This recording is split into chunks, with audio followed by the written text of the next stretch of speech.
Devdas sir, మీరెందుకు నాకు ఇవన్నీ చేస్తున్నారు?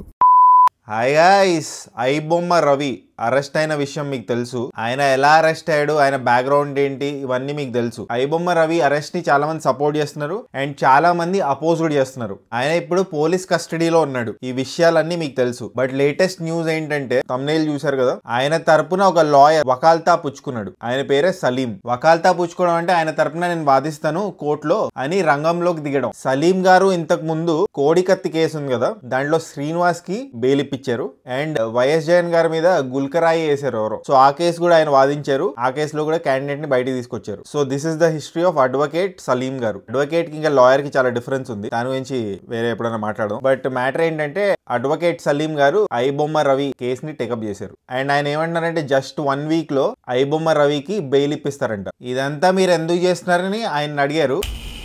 దేవదాస్ సార్, మీరెందుకు నాకు ఇవన్నీ చేస్తున్నారు? 2 థింగ్స్ చెప్పారు ఆయన. First thing is, iBomma Ravi is from Vizag and Saleem garu also belongs to Vizag. ఆ రీజనల్ ఫీలింగ్ వల్ల ఆయన కేసు వాదిస్తున్నాను అని చెప్పారు. సెకండ్ థింగ్ ఏంటంటే, మాసెస్ నుంచి చాలా సపోర్ట్ ఉంది ఐబొమ్మ రవికి. చాలా మంది ఆయన అరెస్ట్ ని ఖండిస్తున్నారు, అందుకే ఆయన కేసు వాదిస్తున్నా అని చెప్పారు. ఐబొమ్మ రవి టాలీవుడ్ రాబిన్ హుడ్ అని చెప్పి ఆయన కితాబ్ ఇచ్చారు ఆయనకి. రూల్ ఆఫ్ లా అప్లై అవుతుంది, ఇది చాలా సింపుల్ కేసు, అన్ని బెయిలబుల్ సెక్షన్స్ వేశారు, ఈజీలీ బయటికి తీసుకొచ్చేస్తానని సలీం గారు అన్నారు. Bail is a rule and jail is an exception అని ఒక కొటేషన్ కూడా చెప్పారు భయ్య. అంటే ఎంత పెద్ద ముద్దాయి అయినా, ఎంత పెద్ద అక్యూజ్డ్ అయినా, it's is fundamental right to have a advocate. It's is fundamental right to have a legal support.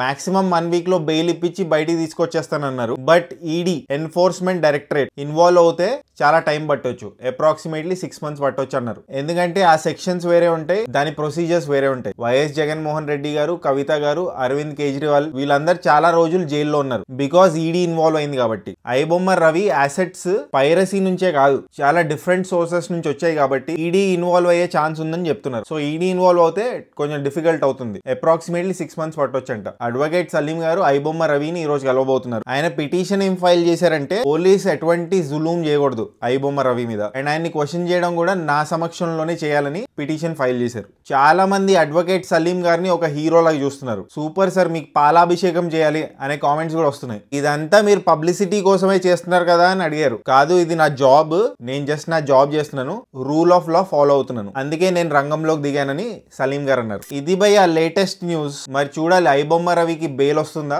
ఎన్ని రోజుల్లో బయటికి వస్తాడు, అసలు బయటికి వస్తాడా లేదా అనేదే $1 million క్వశ్చన్. లేటెస్ట్ అప్డేట్ అయితే ఇది. సలీం గారు ఎంటర్ అయ్యారు. ఫ్యూచర్ లో ఏం జరుగుతుందో చూడాలి. Interesting times. మీరేమంటారు? ఐబొమ్మ రవికి బెయిల్ ఇవ్వాలంటారా, బెయిల్ వస్తుందంటారా? కామెంట్ చేయండి. అండ్ జస్ట్ ఇన్ కేస్ ఇంకా సబ్స్క్రైబ్ చేసుకోకపోతే సబ్స్క్రైబ్ చేసుకోవచ్చు కదా. పుచ్చు.